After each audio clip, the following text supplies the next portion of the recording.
Graciela Ralón de Walton es doctora en Filosofía por la Universidad de Buenos Aires, profesora adjunta de Filosofía de la Cultura y de Seminarios de Fenomenología y Hermenéutica en la Universidad Nacional de San Martín, directora de becarios y doctorandos en el marco de la Escuela de Humanidades de la UNSAM CONICET, ha publicado numerosos artículos en revistas nacionales e internacionales, miembro ordinario del Círculo Latinoamericano de Fenomenología de la Academia Nacional de Ciencias de Buenos Aires y miembro del intercambio alemán-latinoamericano. Es también directora de la revista Metis, revista interdisciplinaria de fenomenología, y es directora, maestra y mentora de varios de los que estamos acá, entre los cuales me cuento, ¿no? La charla de hoy es en torno a la problemática de la violencia en Riquer, y nosotros ya estamos con varios de los presentes y con la profesora Graciela Ralón, estamos trabajando en el Centro de Estudios de Hermenéutica en un grupo de estudios, lectura, próximamente esperemos en un proyecto de reconocimiento institucional en la problemática de la violencia en la historia desde un abordaje fenomenológico hermenéutico. En este sentido, la charla puede ser circunscripta a este ámbito de estudios. Y bueno, le doy paso a la profesora. Bien, gracias Maximiliano por la presentación. Gracias a todos los que se han conectado para escuchar y por supuesto gracias al Centro de Hermenéutica por la oportunidad siempre de poder entrar en diálogo a través de la lectura de algunos escritos. Bueno, voy a compartir pantalla, voy a ir leyendo algunas partes, pero voy a ir también haciendo algunos comentarios, así que si hay alguna interrupción, les pido que puede ser por el chat, ¿no?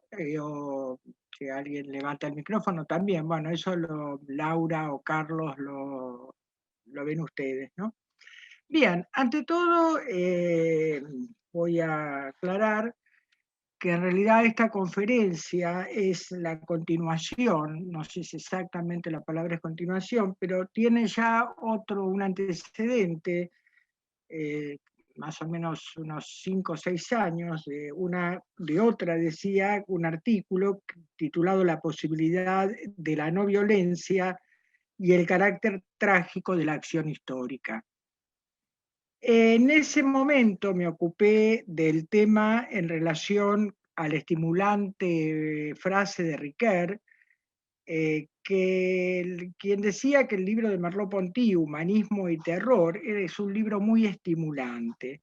Según mi criterio, el interés de Riquer por este libro es justamente que él encuentra entre Humanismo y Terror, Merleau-Ponty pone como mejor dicho, que distingue la actitud del yogi, que digamos desde un punto de vista político sería la actitud liberal de aquel que no se compromete, es decir, justamente que olvida que la vida interior tiene que realizarse en el exterior, y la del comisario, que en ese momento es la deformación del Partido Comunista, que trata a los hombres como instrumentos. Entonces lo que hace Riquer es tratar de encontrar una forma de no violencia entre estas dos figuras que permita una transformación en la que, sin caer en la evasión, digamos, es importante esto, permita encontrar una forma de no violencia. Bien, decía entonces que era una continuación y en este trabajo, en realidad, no sé si continúo exactamente, retomo alguna de las tesis, pero creo que traté de ver, siguiendo el interés, digamos, un interés personal obviamente por el tema, algunos otros aspectos que ofrece Riquet en textos posteriores, ¿sí? Porque este es un texto de comienzos. En realidad hay una conferencia en el texto Verdad e Historia que se llama El hombre no violento y su eficacia en la historia, que es creo que aproximadamente del 50 y pico. Yo intento ahora continuar, como decía, con algunos elementos nuevos, pero ya de textos más posteriores, ¿no? Justamente la eficacia de la no violencia en la historia, esta es la propuesta, digamos, de esta conferencia, debe ser solapada por una instancia supraética que permita comprender la relación entre agente y paciente. Aclaro desde ya, y esto va a aparecer varias veces a lo largo del texto, relación recíproca y asimétrica. ¿Sí? Esta es la característica con la que Ricard, que ya vamos a ver, es un presupuesto antropológico de la filosofía de Ricard, decía entonces que permite comprender la relación entre agente y paciente, relación que, bueno, que Ricard considera como recíproca y asimétrica desde una lógica de la supraabundancia que al modo de una idea regulativa permita comprender que el otro es mi prójimo. Me limitaré en el plano intersubjetivo de la acción, en el que nos sitúa, por un lado, la interpretación de la regla de oro como principio supremo de la moralidad, que Riquet asimila al imperativo categórico en su segunda formulación, que todos lo conocen, pero lo leo: obra de tal modo que trates a la humanidad, tanto en tu persona como en la persona de cualquier otro, siempre al mismo tiempo como fin y nunca simplemente como medio. Y por otro, su interpretación teológica. A ver si voy a ir subiendo. No soy muy hábil tampoco para manejar estas cosas, pero a ver. Ahí está, bien. El tema debe atenerse estrictamente a la condición finita del hombre como ser actuante y sufriente. ¿Sí? Esta afirmación, como ya anuncié recientemente, tiene que ver con el hecho de esta relación recíproca y asimétrica. Ya se van a ir, digamos, cruzando, ¿no? El tema debe atenerse entonces a la condición finita del hombre como ser actuante y sufriente, presupuesto antropológico que se encuentra en la base de toda interpretación ética. En este sentido, yo sigo no soy tampoco un especialista en Ricard, pero digamos de la lectura de algunos intérpretes, como por ejemplo Tomás Moratalla, parto de, digamos, por ejemplo, me interesa esa lectura que hace fundamentalmente de los escritos éticos, y él sostiene también, digamos, que el presupuesto antropológico es la base para el tratamiento de la ética, ¿sí? Esta base antropológica, claro, ya uno la puede encontrar en Ricard desde sus primeros escritos, por ejemplo, en El hombre falible, donde es clara la desproporción, ¿no es cierto? Bueno, parte de esa desproporción entre el hombre en el medio, entre lo finito y lo infinito, o entre la bestia y el ángel, ¿no? Esta tesis continúa, digamos, es decir, a lo largo, como vamos a ver, de casi todos los escritos. Bueno, Tomás Moratalla, justamente en un artículo titulado Indignación y reconocimiento entre ética y antropología o la impronta hermenéutica, el intérprete español sostiene con toda claridad que la cuestión de la indignación y del reconocimiento, y por qué no decir, agrego yo también, de la violencia, es una cuestión ética, pero de una ética que mira la antropología, dice Tomás, que sabe que la antropología es un referente en su estilo de fundamentación y en su horizonte de aplicación. Bien. Hecha esta introducción, bueno, lo único que quería aclarar en un momento, por eso me corté, acá está la nota en el trabajo, que agradezco a Manuel Prada Londoño, que ha tratado un interesante, muy interesante, por lo menos a mí me vino muy bien, buscaba en la misma, con el mismo interés, este libro entre disimetría y reciprocidad, el reconocimiento mutuo según Paul Ricoeur, que ha sido publicado por la editorial Aula de Humanidades. Excelente trabajo. Bien. Entonces parto, ¿no es cierto?, bueno, de ese presupuesto, y tengo presente, antes de entrar en el tema, la primera parte, que es la condición encarnada del hombre. En la condición encarnada, un poco también acá siguiendo la línea de Merleau-Ponty, esa condición encarnada para mí tiene tres pilares que son el cuerpo como vehículo del ser en el mundo, las relaciones intersubjetivas y la acción. Los tres, digamos, es un entramado, ¿no? Que ese entramado ese se expresa en la conciencia encarnada o en la existencia encarnada. Bien, como decía, Riquet, el tema, por ejemplo, el primer tema, el primer eje, el del cuerpo propio, también aparece en la obra de Riquet, en todo, desde voluntario, involuntario, hasta los últimos escritos. En relación con el tema que yo voy a tratar, bueno, me interesa fundamentalmente sí mismo como otro, donde justamente ahí subraya el invariante existencial de la corporalidad y la mundaneidad, tanto en relación con las ficciones literarias de un hombre sin propiedades, refiriéndose a la obra de Robert Musil, como en relación con los proyectos de manipulación del cerebro, refiriéndose a los experimentos de Parfait. Bueno, en experimentos de ciencia ficción. Este invariante, es decir, el invariante existencial de la corporalidad y la mundanidad, concretamente siguiendo el escrito de Husserl, La Tierra, que esto está presente tanto en Riquet como en Merleau-Ponty. Entonces, este invariante implica el anclaje corporal en el mundo como algo insuperable y debe ser presupuesto por todas las variaciones imaginarias de la literatura y por todas las ficciones de manipulación científica. Así, por ejemplo, para que la capacidad de imputación moral y jurídica no sea asignada de manera arbitraria a las personas, es necesario, cito, que el invariante existenciario de la corporeidad y de la mundanidad sea considerado ontológico, pues es la condición de posibilidad de los preceptos dirigidos a la persona como actuante y sufriente. El fenómeno de la pasividad contracara de la acción, como ya vamos a ver, introduce ya la disimetría que obliga a considerar las formas disimuladas del sufrir, como por ejemplo la incapacidad para narrar o el menosprecio de sí y de detestación del otro.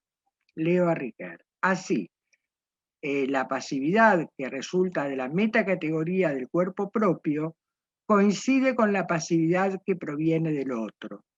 La pasividad del sufrir uno mismo se hace inseparable de la pasividad del ser víctima del otro distinto de sí. La victimización aparece entonces como el reverso de pasividad que enluta la gloria de la acción.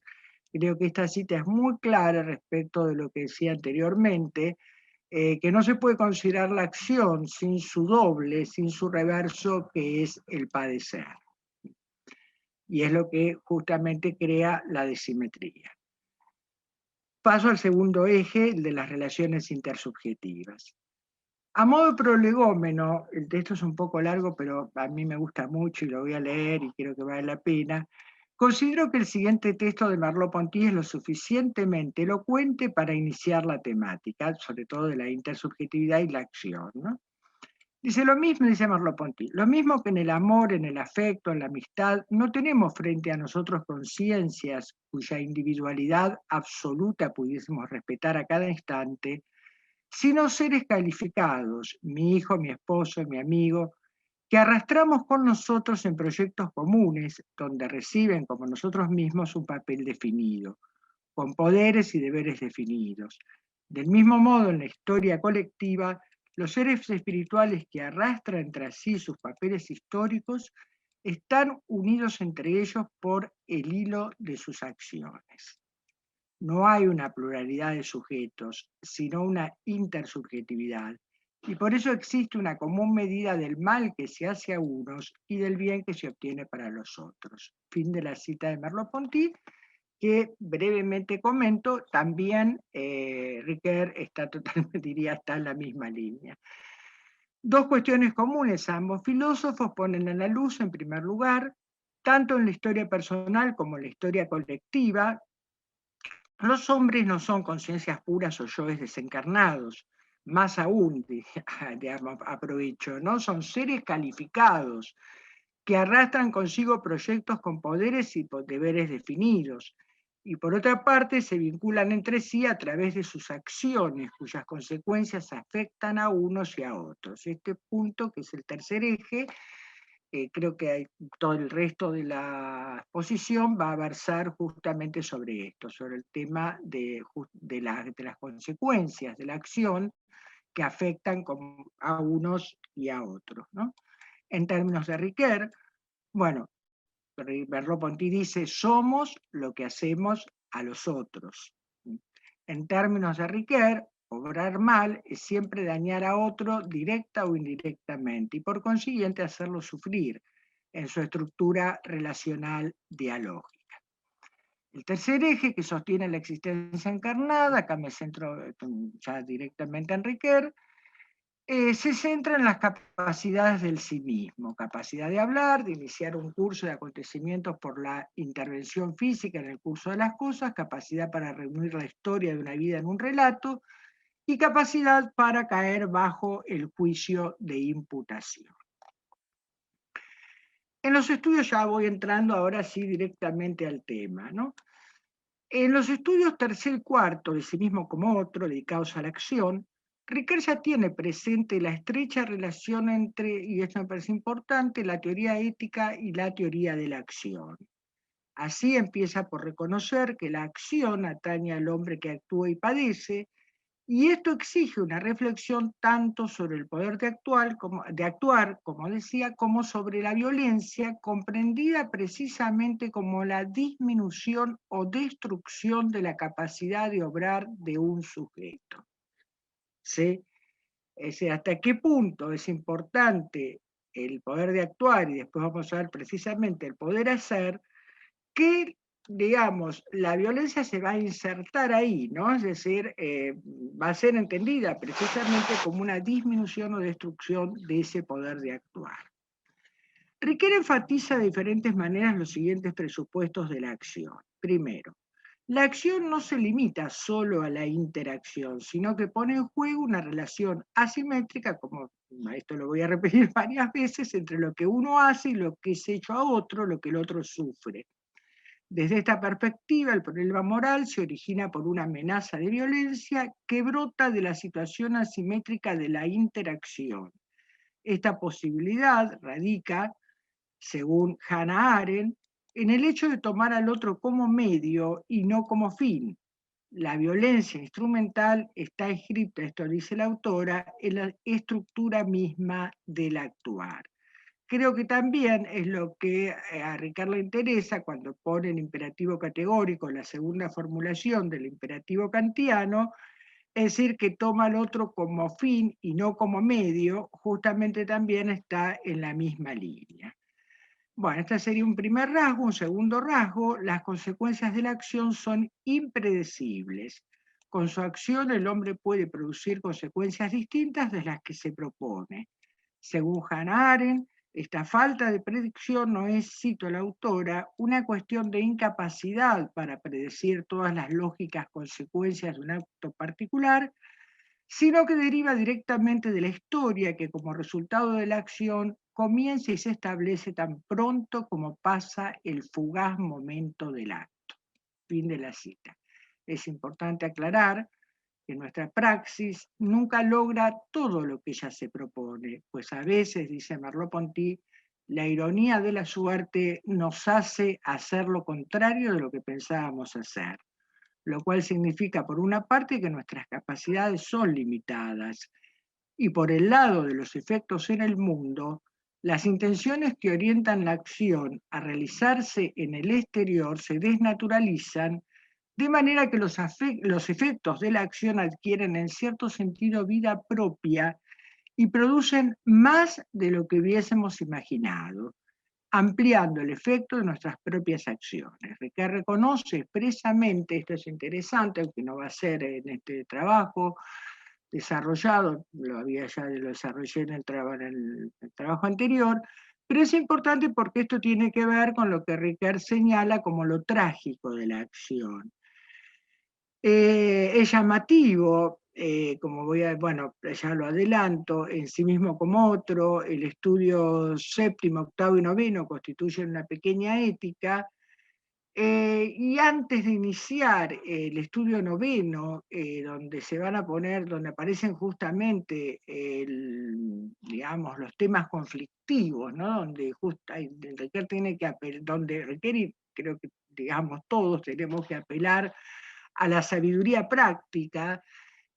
Justamente antes de iniciar ese capítulo, pone como preludio, digamos, no sé si bueno, sí, el tema traba la referencia a lo trágico de la acción, ¿no?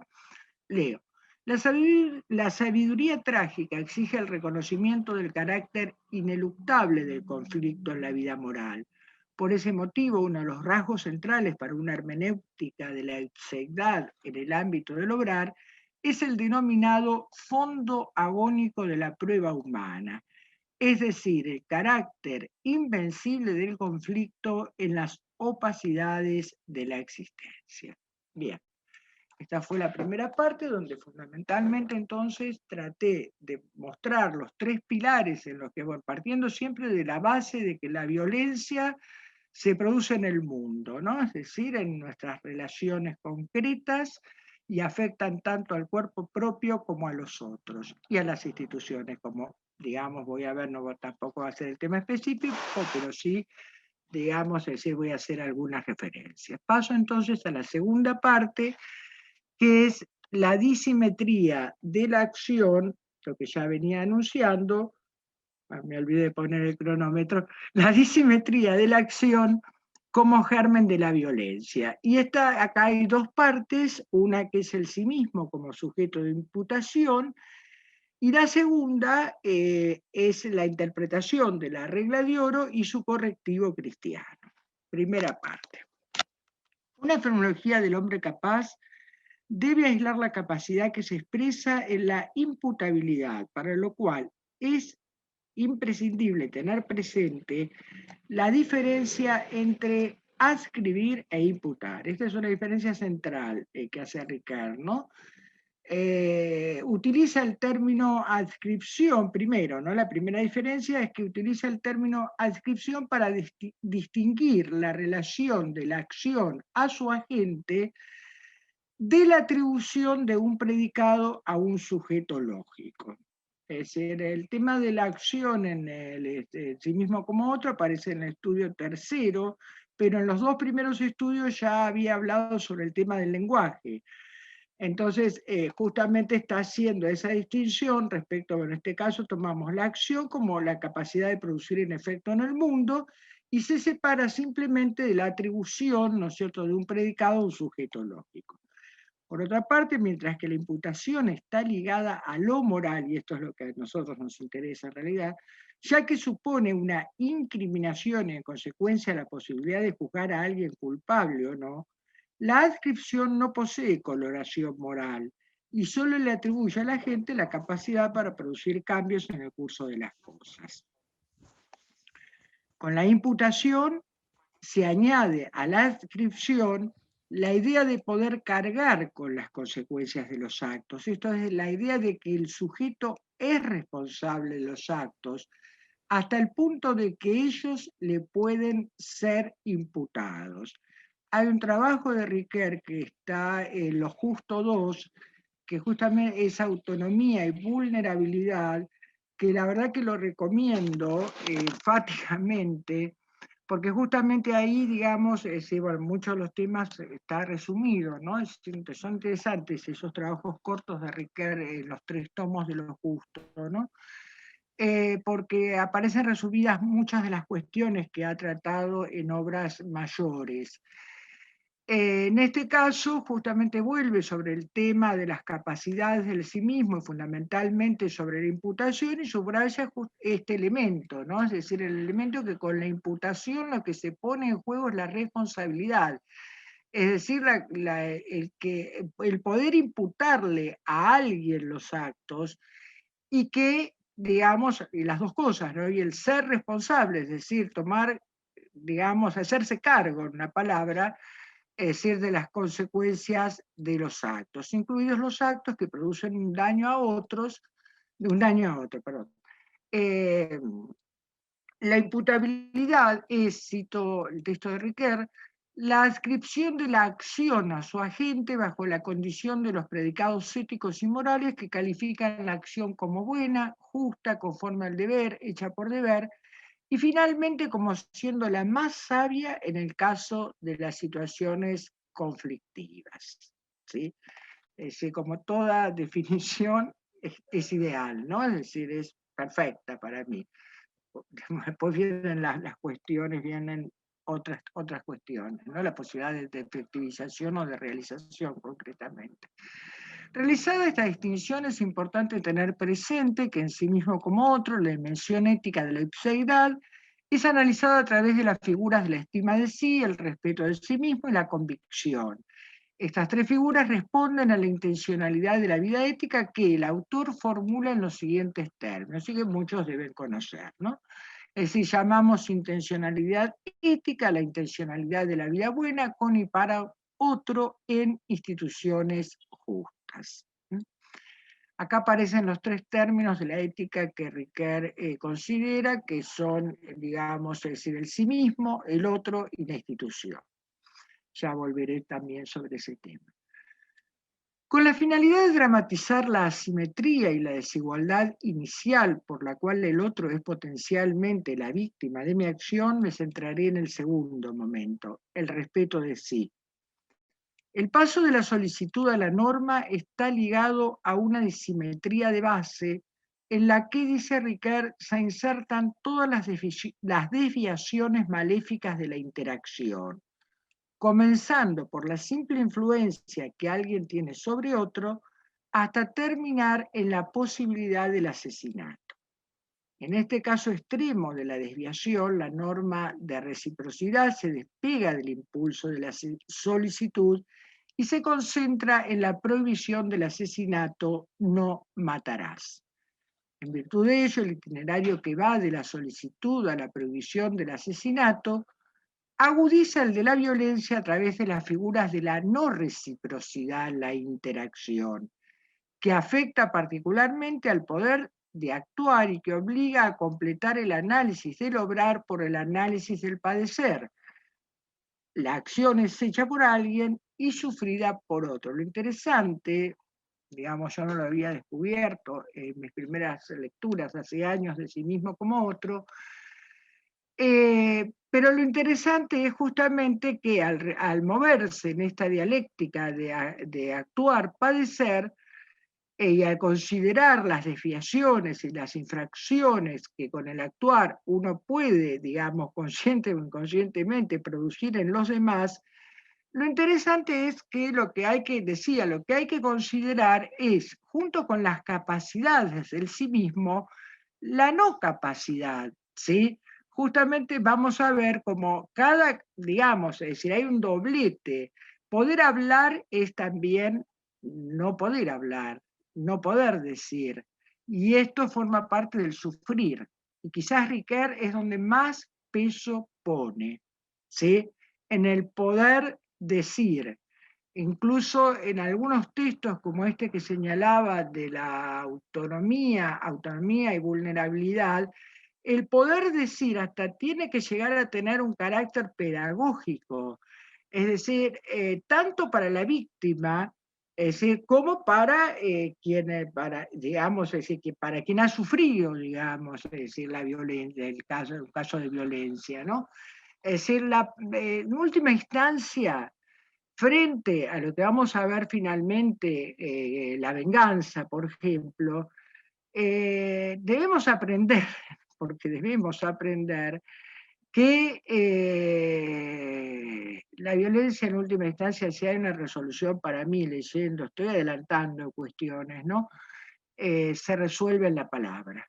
Es decir, se resuelve en argumentos, es decir, se resuelve en la posibilidad, por ejemplo, de pedir perdón a través de la palabra. Pero me estoy adelantando y voy a seguir ordenadamente porque si no me voy a perder también, no corre el riesgo de perderse, ¿no? Pero bueno, en virtud de ello, entonces decía, siguiendo a Hannah Arendt, Ricard distingue el poder sobre, el poder hacer y el poder en común. Es en el poder sobre donde se injerta la disimetría inicial, que es la ocasión del mal de la violencia. Con la disminución del poder de obrar, sentido como una disminución del esfuerzo por existir, ¿sí? Y yo diría que es lo mismo, ¿no? Comienza el sufrimiento, que, dice Ricard, no se define únicamente por el dolor físico, ni siquiera por el dolor mental, sino por la disminución, incluso la destrucción de la capacidad de obrar, de poder hacer, sentidas como un ataque a la integridad del sí mismo, y con lo cual se pone de manifiesto su fragilidad o vulnerabilidad. Más precisamente, a las capacidades del sí mismo corresponden, del lado del sufrir, todas, cito, todas las heridas que afectan sucesivamente al poder decir, al poder hacer, al poderse narrar y al poder estimarse a sí mismo como agente moral.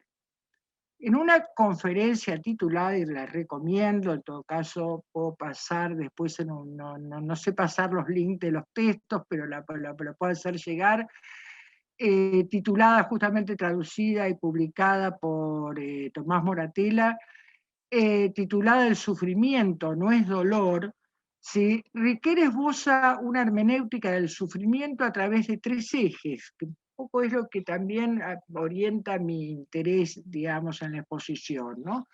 Es decir, un eje sí mismo otro, en el que el sufrimiento es comprendido en relación con uno mismo y en relación con los otros. Un segundo eje, hacer, padecer, donde describe el sufrimiento a partir de las capacidades del sí mismo. Y por último, un tercer eje que recorre, diga, transversalmente a los otros dos y que se expresa, mejor dicho, es la expresión del sufrimiento, que va desde el silencio hasta el grito angustiado que reclama ayuda. Así, por ejemplo, en el caso del poder narrar, donde comprenderse a sí mismo es ser capaz de contar acerca de sí historias que sean inteligibles y aceptables, el sufrimiento aparece como una ruptura del hilo narrativo que afecta también la relación con el otro por la impotencia de no poder narrar, ¿sí? Lo que ya decía anteriormente, ¿no? Es decir, recordemos que para Riquet la identidad es identidad narrativa, ¿sí? Es decir, la historia de una vida nos reconocemos, ¿no es cierto? Es decir, a sí mismos, como Ibsen fundamentalmente, es decir, en la medida en que podemos reconstruir, en la medida en que podemos narrar nuestra vida, ¿no? Y que no solamente, digamos, esa narración es la que nosotros podemos reconstruir en tanto, ya sabemos que por toda la crítica de Riquet al yo, ¿no? Es decir, pero justamente, es decir, en el sentido en que esa narración del sí mismo está justamente quebrada por la interferencia de los otros. Es decir, porque también, digamos, y ahí viene todo el tema de la extrañeza, la alteridad en sentido fuerte, es decir, mi historia es la historia que me han contado mis padres, que me han contado mis amigos, que me han contado de la infancia, es decir, del tiempo en el que yo no puedo recordar, ¿sí? Otro tema. Bueno, en realidad afecta a ambos, porque afecta, digamos, la realidad, perdón, en realidad afecta a ambos, porque afecta la dignidad, claro, el narrar y el no poder narrar, ¿no? Es decir, afecta a ambos porque afecta la dignidad de la persona, esto es su integridad. Por eso cuando el sufrimiento proviene del daño ocasionado a otro, no solo queda herida la capacidad para poder hacer, sino la integridad del sí. Con razón, Riquet se pregunta, y podríamos a esto agregar, hoy en día la lista sería mucho más larga, ¿qué decir de la persistencia obstinada de las formas de violencia sexual, desde el acoso a las mujeres hasta la violación, pasando por el calvario de las mujeres golpeadas y los niños maltratados, ¿no? Es decir, digo esto simplemente, esta pregunta que se hace Riquet, que hoy por hoy es infinita, son infinitas las formas de violencia en este sentido, ¿no? En esta intimidad del cuerpo a cuerpo, sí, interesante, ¿no? En esta intimidad del cuerpo a cuerpo se insinúan las formas solapadas de la tortura. Segunda parte, la regla de oro y su interpretación supraética. En vistas a considerar los desvíos infligidos a la regla de oro y de esta manera ilustrar una fisiología de la violencia, nos hemos abocado expresamente al momento dialógico de la ética. Sin embargo, una propuesta ética integral exige considerar que la vida intersubjetiva se realiza en instituciones, es decir, lo que ya adelantaba el otro polo, el polo de la institución, ¿no? Según Riquet, la red conceptual que subyace a la constitución de la ética comprende tres momentos, los leo rápido porque ya los he de alguna manera enunciado: el que pasa por la capacidad que tiene cada yo puedo de atestiguar su libertad a través de las otras; el segundo contempla la libertad del otro; y finalmente el tercer momento, que es el que se introduce ahora, y que en realidad el tema tiene que tener en cuenta este marco ético de las tres instancias. El tercer momento concierne a la mediación de la institución, que establece el puente hacia el estatuto de cuasi objetividad de las mediaciones de la mediación, perdón, entre libertades. En la medida en que no es posible partir de la mediación inmediata entre un yo y un tú, es necesario un fondo institucional, una estructura de interacción, dice Riquet, una libertad en tercera persona. Llamativamente, Riquet entiende por institución, cito, la estructura del vivir juntos de una comunidad histórica, pueblo, nación, región, etcétera, estructura irreductible a las relaciones interpersonales. Esto es lo llamativo, lo que viene ahora en realidad, ¿no? Es interesante destacar que la palabra institución, Stiftung, que Riquet utiliza en sentido fenomenológico, responde a un doble criterio. Por una parte, reenvía a una primera instauración mítica, que significa que yo estoy ya en lo instituido. Por otra parte, es propio de cada institución la instauración de libertades. Lo que llamaba la atención, o por lo menos a mí me llama la atención desde el punto de vista fenomenológico, es este manejo de la noción de institución, que ya el año pasado, en una intervención también en el Centro de Ética, de acá, perdón, de Hermenéutica, había justamente tratado esta dupla instituido-instituyente, ¿no? Y ahora Riquet lo aplica, no lo había visto, a la noción de institución.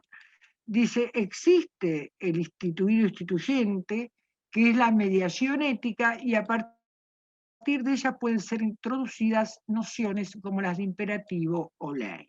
¿Sí? Por otra parte, es interesante destacar que con la noción de institución aparece un tercer aspecto de la pasividad. Ahí se completa, ¿no?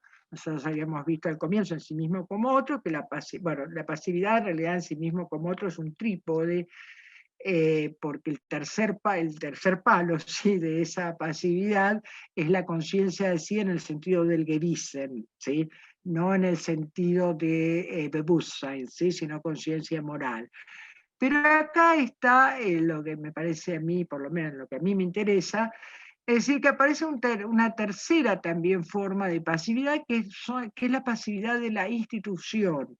Es decir, que no solo la afección es la afección de uno mismo o la afección del otro, ¿no es cierto?, es decir, de cada uno por sí mismo, y de las situaciones intersubjetivas, es decir, de la autoafección a través de los otros, sino también un tercer aspecto de pasividad de la institución que bien caracteriza a Riquet como la autoafección de todos por todos.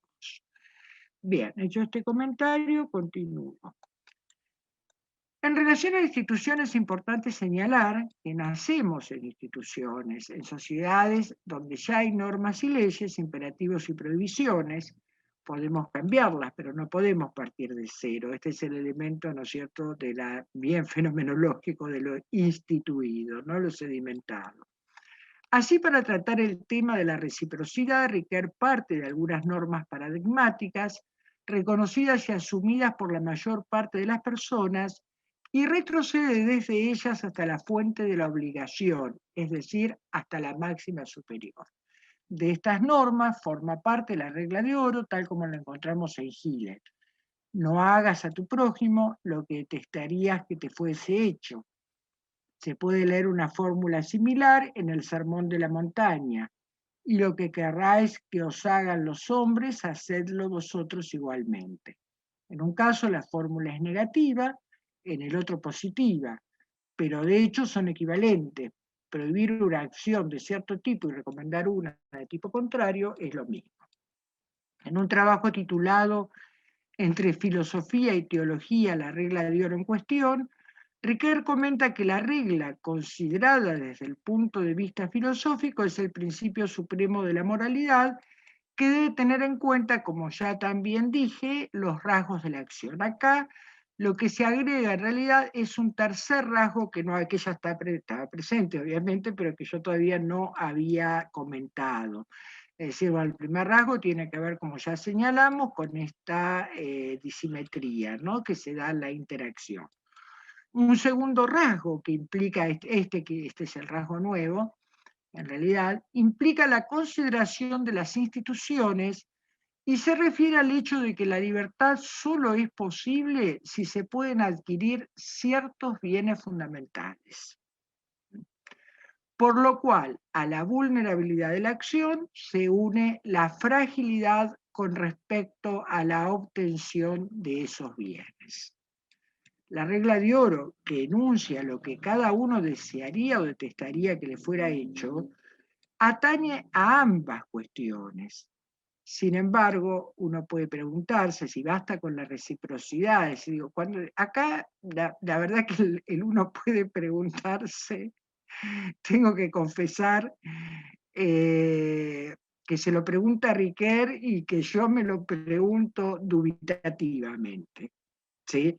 Es decir, que no tengo, yo voy a exponer la respuesta de Riquet. Ahora, tengo también, digamos, no estoy todavía, no he llegado a una convicción conflictual, como va a decir después Riquet, ¿no?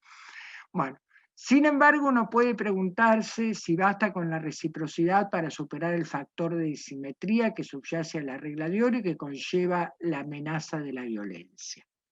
En este punto, Riquet introduce la consideración supraética de la máxima moral.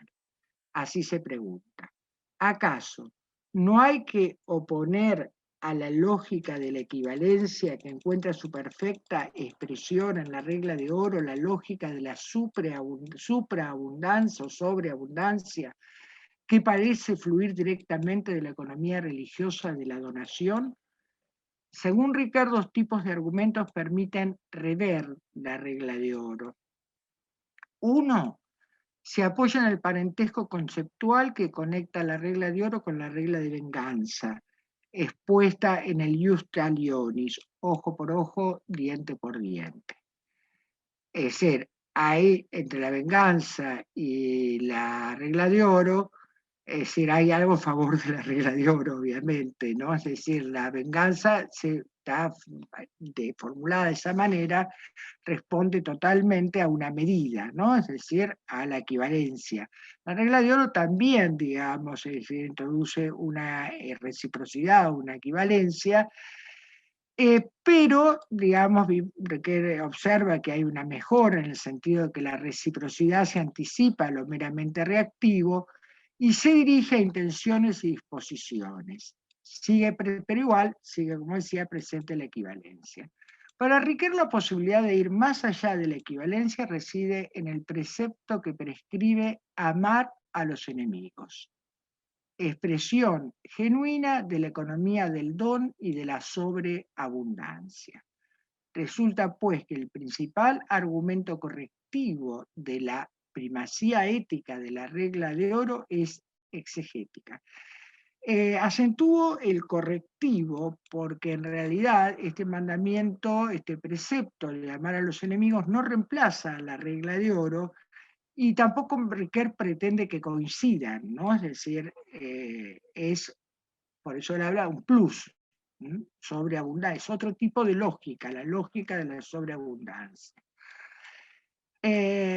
No sé qué era ese para leer todo el texto, lo conocen, aquí entonces este texto Riquet hace referencia a el sermón de la llanura, ya no el de la montaña, sino el de la llanura en Lucas, donde dice: si amas a los que te aman y si haces el bien a los que te hacen el bien a ti, ¿qué mérito tiene eso para ti? Porque incluso los pecadores hacen lo mismo. Y si prestas a aquellos de los que esperas recibir, ¿qué mérito tienes? Incluso los pecadores prestan a los pecadores para recibir de nuevo lo mismo. Y más adelante dice, amad a vuestros enemigos, haced el bien y prestad sin esperar nada a cambio. El mandamiento de amar operaría la conversión de la regla de oro hacia una actitud de acogida al otro. Bueno, esto lo digo rápidamente, uno de las principales, para Riquet el Evangelio tiene una función ética, que es por una parte la atención que se le presta al otro, justamente esto ya está presente desde el artículo del socio y el prójimo, donde justamente ahí que Riquet introduce el sermón de la montaña para distinguir lo que es el socio del prójimo, y por otra parte también el Evangelio cumple para Riquet un momento pedagógico, que es preético y que hace posible sacar conclusiones opuestas a la de la ley o del imperativo, justamente por ser preético. Y fundamentalmente lo va a enmarcar dentro de lo que va a llamar posteriormente, o ya no tan posteriormente, muy conocido, el libro de El reconocimiento, ¿no? Dice la perspectiva de la economía del don. Al hablar de perspectiva no se refiere a un fundamento, sino a una significación y dirección. El don remite a una donación originaria de la que es tributaria toda criatura. Y finalmente la economía significa que el don se expresa en una red simbólica que no se limita a la confesión y el perdón de los pecados. El don se atribuye al ser creado y analógicamente nos combina a dar porque nos ha sido dado. Además, el autor es consciente que de ninguna manera, lo que ya dije, pretende buscar una coincidencia entre el mandamiento de amar a los enemigos, que es la clave de bóveda de la lógica de la sobreabundancia, y la regla de oro considerada como el mayor exponente de la lógica de la equivalencia. Salteo un párrafo, algo simplemente a considerar. Dentro del contexto que nos interesa y en relación con el tema del don, que como dije hace un momento, Ricard lo trata muy bien en Caminos para el Reconocimiento, reconoce tres figuras elementales de la reciprocidad: el don, la venganza y el mercado. Haremos referencia a la venganza, simplemente referencia, en virtud de que aparece como la reacción más inmediata de quien ha sufrido un daño inmerecido. El carácter vicioso del círculo de la venganza se presenta en el plano de los actores, quienes en algunos casos reaccionan pidiendo matar al que mató. Frente a ello, Ricard resalta rasgos concretos que no deben perderse de vista, como por ejemplo renunciar a devolver violencia por violencia, sustraerse a la influencia del principio matar a quien mató o a la fórmula del sacrificio de la ofrenda que reside en dar a quien va a dar. Así permanece, dice, el gesto de ofrecer que inaugura la entrada en el régimen del don. Bien, creo que ya hemos pasado un tiempo importante, pero voy a leer las conclusiones. Además de la perspectiva otorgada por la lógica de la sobreabundancia, quisiera concluir con algunas consideraciones explicitadas por Riquet en diferentes textos, que según mi opinión poseen un carácter pedagógico y en cierto sentido heurístico, que deberían estar presentes en lo referente al rasgo vulnerable y frágil del actuar humano. En un artículo titulado Tolerancia, Intolerancia, Intolerable, Riquet distingue tres niveles de aplicación de los conceptos de tolerancia y de intolerancia, tomando en cada caso por piedra angular la autenticidad o la inautenticidad del grito de indignación intolerable. En el plano institucional, la tolerancia es presentada desde el punto de vista más formal del derecho constitucional. En ese artículo presenta tres planos, ¿no? La tolerancia e intolerancia, y siempre cruzados por lo intolerable, el plano institucional, el plano cultural y el plano teológico. Yo, como es simplemente es un artículo que me dejó pensando mucho, pero digamos un poco es por donde yo creo que habría que buscar una salida difícil de pensar, pero me tomé acá simplemente así algunas referencias y solo me refiero al plano institucional y al plano cultural. En el plano institucional, la tolerancia es presentada desde el punto de vista más formal del derecho constitucional. En este ámbito se aplican dos principios de justicia. En un caso se trata del principio de igualdad ciudadana, que implica que cada uno tiene derecho a la misma libertad que tienen los otros individuos o el grupo. El segundo alude a que, en el reparto de ventajas y desventajas, el grupo más débil es el que debe ser el menos desfavorecido. El sentido positivo de la tolerancia reside en el reconocimiento del derecho a la existencia de las diferencias y del derecho a las condiciones materiales de ejercicio de su libre expresión.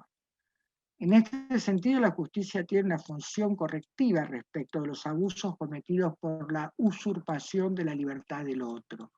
Así, no solo se trata de abstenerse a ingerir en la esfera del otro, sino también de retroceder al principio de admisión de las diferencias, ¿sí? En el plano cultural, la tolerancia reside en aquello que Riquet denomina, y esto es lo que decía que me parece, digamos, una expresión y para pensar mucho, denomina consenso conflictual. Esto significa que del equilibrio entre dos tolerancias emerge, no sin dificultad, cito, una tolerancia positivamente conflictual, que consiste en el reconocimiento del derecho del adversario a existir, en una voluntad expresa de convivencia. Si en este plano la tolerancia resulta más difícil es porque ella exige, dice Riquet, actitudes fundamentales respecto del otro. Enfrenta otra actitud que la precede y que viene a corregir o rectificar, cito, la adhesión cerrada de un individuo o una comunidad a una manera de pensar, sentir y actuar. Sin duda, en el fondo de la convicción hay un factor de intolerancia que reside en no aceptar la diferencia bajo el pretexto de otorgar un derecho igual a la verdad y al error, en este caso un pseudo pretexto. En virtud de ello, Ricard se pregunta, ¿cuál es pues la idea bastante fuerte para limitar la suerte de violencia que se insinúa en el corazón de la convicción? Hay que encontrar en esta abstención un motivo positivo que por otra parte es el más difícil de asumir, la presunción de que la adhesión del otro a sus creencias es libre. De esta manera la creencia se ubica del lado de la persona y conlleva al respeto.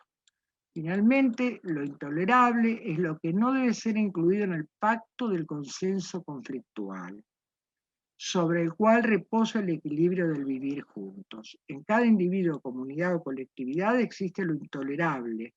Riquet cita algunos ejemplos sobre los que existe un consenso, cito, no toleramos el racismo, el antisemitismo, el apartheid o la explotación sexual de los niños en provecho de la pornografía comercial.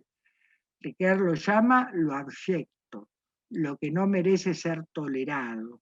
En el plano de la historia, bueno, esto es el plano personal, ¿no? En el plano de la historia, el horror se agrega a lo intolerable y se asocia con acontecimientos que no hay que olvidar jamás, porque las víctimas de Auschwitz son los delegados ante nuestra memoria de todas las víctimas de la historia. Fin de la cita. Quisiera finalizar esta fisiología de la violencia, que como hemos visto tiene múltiples expresiones y que hace que el equilibrio del psiquismo humano sea inestable y esté siempre amenazado, con una breve reflexión sobre el perdón. En primer lugar, el perdón no pertenece al ámbito del derecho. Según Riquet, la lógica del perdón difiere de la justicia tanto por su carácter epistemológico como por su finalidad. En el primer caso, surge desde el carácter epistemológico, surge de una economía del don, cuya lógica de la sobreabundancia se opone a la lógica de la equivalencia, como hemos visto, que rige la justicia.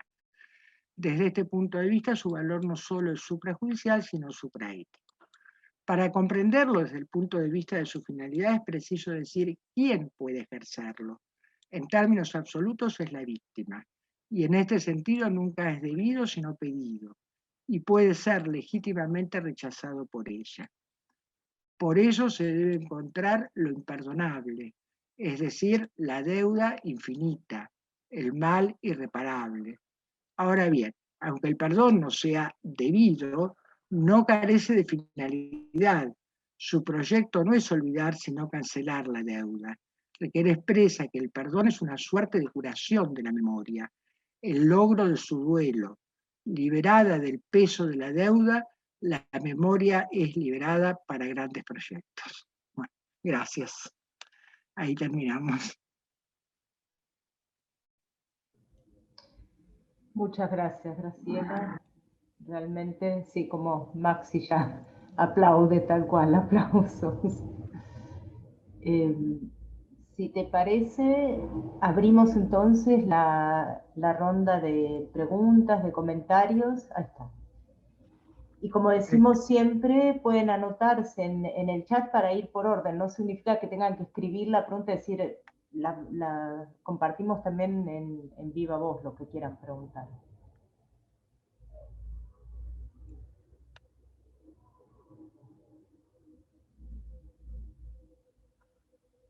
El silencio total.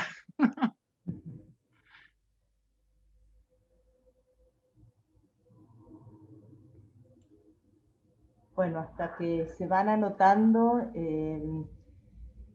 me atrevo, Graciela, a hacerte dos preguntas. La primera, cuando hablaste cuando mencionaste que para Ricoeur la identidad es la identidad narrativa, eso que conocemos, y dijiste que la narración del sí mismo está quebrada por la interferencia de los otros, no pude dejar de pensar en el texto de la escritura o la vida de Semprún. No sé si el libro lo conoces. No, no te escuché, Laura. Ah, ¿No puedes el dejar texto de pensar? en el libro, en el texto, en la obra de Semprún, No, La escritura o la vida. no lo conozco. No. Ah, bueno. Lo dejo solo como comentario, porque en esa obra, Semprún lo que plantea es justamente que para poder continuar con la vida, es decir, para no quitarse la vida, tuvo que postergar tantos años la escritura, que es la narración de lo que él vivió en el campo de concentración. Entonces, la pregunta era justamente esa, cómo en Semprún se presenta casi como una necesidad, la no narración para preservar la vida, es decir, en cierta medida la identidad. A ver si te entendí bien. Es Sí. decir, tuvo que postergar la escritura, ¿no? Claro, la narración de su, claro. La narración de su vida. Lo que pasa es que yo creo que lo que no es simplemente la escritura, la narración de una vida. Es decir, el relato, claro, el relato no hace solo a la escritura, es decir, el relato es el mitos, es decir, claro. la trama. Sí, no, pero por eso él dice que no es solo, justamente a eso, que no es solamente la escritura que después dio el libro como resultado, sino el narrarse su historia, porque si se narraba su historia, por ser lo que fue en el campo, no podría haber conservado la vida. Es decir, esa contradicción entre la narración de la historia propia y por tanto de la identidad, sí, con la supervivencia, dice él en un momento, ¿no? La supervivencia después del campo de concentración. Solamente como un comentario en el sentido de que esa identidad, que es la narración misma, no narración por eso en el sentido de escritura. Claro. Sí, la trama es lo que constituye la trama de una vida.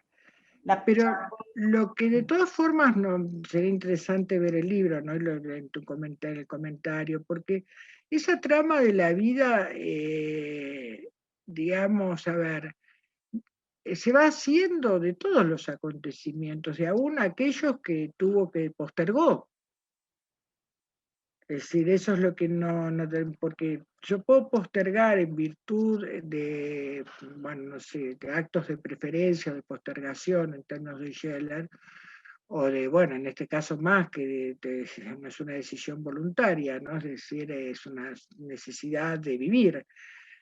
Pero ya eso también es el relato, eso también es la narración, porque en el fondo es lo que constituye la identidad del ipse. Es decir, el ipse hay que entenderlo como la permanencia en el tiempo, ¿sí? Que estaría más del lado de Ricard distingue entre el idem y el ipse, y el idem estaría más del lado de la permanencia en el tiempo. Y por el lado del ipse, digamos, es decir, es la posibilidad justamente del sí mismo, y donde el punto, digamos, central es la promesa, ¿sí? Entre esos dos, en esa dialéctica, digamos, es decir, transcurre lo que seríamos el sí mismo, ¿no? Lo que sería la identidad narrativa. Aprovecho algo para decir respecto, no es directamente en respuesta a tu pregunta, Laura, pero justamente cuando decía de la palabra, de lo que para Riquet significa como violencia, ¿no es cierto? Es decir, en todo sentido, tanto como posibilidad como imposibilidad, justamente una de las cuestiones terribles respecto de la palabra es la promesa, porque justamente no cumplir con la promesa, ¿qué es? No cumplir con la palabra del otro, ¿sí? La desconfianza fundamentalmente viene de ahí, es decir, de que, bueno, es como traición, ¿no? Es decir, no cumplir la palabra. Es decir, tiene múltiples, es decir, nosotros que está justamente, Laura, que te interesa trabajar dentro del grupo, es decir, bueno, a todos, ¿no? Pero yo le he encontrado muchas vetas que quizás no las tenía tan claras. Bueno, dejo para... Sí, gracias. Vamos entonces. Cristina López agradece la excelente exposición y pide la palabra Marlon Giovanni desde Bogotá. Buenas tardes, ¿me escuchan? Sí. Sí. Buenas tardes. Doctora Graciela, muchas gracias por la exposición. Pues quisiera plantear de pronto una duda frente, pues más que duda es como un espacio para seguir debatiendo y es entender esta violencia también como posibilidad del hombre capaz. O sea, me ha llamado a mí mucho la reflexión, Enrique, de qué es esto de capacidad y hasta dónde llega el hombre capaz. Y en ese sentido, dos temas que la doctora ha tratado muy interesantes, que es el de la violencia y el del sufrimiento en esa dialéctica, me parece que integran esa falibilidad del hombre, pero al mismo tiempo esa capacidad. O sea, yo soy capaz de infringir violencia, pero también soy capaz de sufrir, y eso es una dinámica, una dialéctica que nos haría también revisar y leer muy detalladamente a Riquet de ese concepto de capacidad, de qué es la capacidad, Sí. también en una dinámica entre el padecer y el actuar que se sumaría ahí. Muchas gracias, doctora. No, muchísimas gracias, Marlon, ¿no? Por tu pregunta. Bueno, en primer lugar, yo no creo que en la vida hay casualidades. Cuando esa primera conferencia a la cual yo así se relaciona al comienzo, cuando empecé a escribir sobre el tema de la violencia, primero en Merleau-Ponty y Ricard, sobre todo llevada, como comenté, por ese comentario que hace Ricard de Humanismo y Terror, que Humanismo y Terror fue durante mucho tiempo tenido como un panfleto político, ¿no? Y que Ricard dijera semejante afirmación, me llegó entonces ahí a entrar de lleno en el tema. Pero la primera versión la leí en Colombia, la leí en Medellín, en la Facultad de Antioquia. Increíble, ¿no? En un momento donde no, digamos, en cierta medida nunca estuvo apaciguada la violencia en Colombia, pero bueno, parecía que con la FARC habían llegado, digamos, a un acuerdo. Y en este momento, bueno, cuando justamente yo dije, bueno, de nuevo voy a leer un tema de la violencia en medio de dos situaciones, bueno, de todo el mundo, ¿no? Pero sobre todo de dos situaciones de guerra, de conflicto, de matar, de odio, digamos, ¿no? Es decir, eso me impresiona, es un tema que realmente me impresiona mucho. Ahora bien, esto aparte, en general por qué el interés por el tema también, ¿no? Pero lo que vos decís justamente sobre la capacidad, Bueno, no, yo no le llegué a leerlo en el texto. A mí me llamó la atención porque Riquet justamente aclara que utiliza el término capacidad en un sentido fenomenológico, es decir, como yo puedo. ¿Sí? No tengo acá la cita exacta, pero sí lo dice como yo puedo. Lo que pasa es que no hay que entender, dice, el discurso del yo puedo, y ahí entonces, bueno, hay que entender también a Ricard como una cuestión de reivindicación del yo. Obviamente conocemos la crítica, ¿no es cierto?, al yo de la modernidad, por eso le habla de un yo quebrado, ¿no es cierto?, es decir, de un yo que debe pasar para alcanzarse a sí mismo, bueno, por las obras o por la narratividad. Y en este caso, digamos, este discurso de la capacidad del yo puedo se adquiere un carácter casi, bueno, moral y jurídico, las dos cosas, ¿no? Es decir, que nuevamente no es, por eso recomiendo ese trabajo autonomía y vulnerabilidad, porque si bien la autonomía es darse a sí mismo la ley, sin embargo hay que entenderla dentro de este otro lado, de este otro costado, de la vulnerabilidad, del ser sufriente. Y lo que vos decías es lo que yo intento, digamos, buscar todo el tiempo, no solamente en Ricard, sino en muchos autores y en la fenomenología, sobre todo en Merleau-Ponty, siempre guiada por el tema de la contingencia. Es decir, justamente lo veo muy bien en Ricard, por eso decía, desde el hombre falible, esta dialéctica del actuar y padecer, ¿sí? Porque, digamos, al actuar, evidentemente, con intención o sin intención, y en este caso, como dice Merleau-Ponty, no existen las mejores y las buenas intenciones, existen, pero hay que hacerlas, hay que actuar, ¿sí? Entonces, al actuar, es decir, evidentemente, bueno, puedo afecto al otro. Es imposible, digamos, es decir, no considerar los dos aspectos de la dialéctica. Creo que no sé si es exactamente lo que preguntás, pero es lo que intento, digamos, es decir, por lo menos lo que intento hacer en el trabajo y lo que sí es mi interés concreto, ¿no? Mostrar esta doble, digamos, es decir, esta ida y vuelta, entre acción y padecer. Gracias. Pregunta Oceli Santos si estará accesible el texto, agradece por la excelente exposición, para poder leerlo con más, más lentamente porque habla portugués ella. Entonces, por eso, eso después lo podemos... Está igual la grabación, así que van a poder en el canal de YouTube escucharlo, eso está disponible en forma libre. Bien. Y luego Irene Broya, desde Alemania, quiere hacer una pregunta.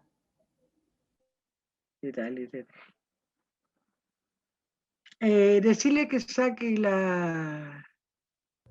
Gracias. Quisiera volver al último punto que quedó un poco breve en tu exposición. Sí. Cuando mencionaste justamente el tema de lo abyecto, de los actos de violencia últimos y digamos, más allá de cualquier medida, esos implican una ruptura de cualquier institución. Si definís institución como lo hiciste, como el acto de vivir juntos, ellos implican la ruptura de cualquier forma de institución, no solamente una relación humana, sino de institución. Entonces yo me pregunto, dijiste vos muy bien que Ricoeur se niega al olvido, es decir, estos actos no deben ser olvidados, pero al mismo tiempo establece una dialéctica con el perdón. Es decir, es un perdón que dice, creo que en la memoria, la historia y el olvido no se puede exigir, pero que es dable esperar y que se debe dar como un don. O sea, no es posible exigir, pero que se debe dar como un don. Ahora, si se establece una dialéctica entre este perdón y esta no posibilidad de olvido, bueno, que es un tema muy candente, especialmente aquí en Alemania.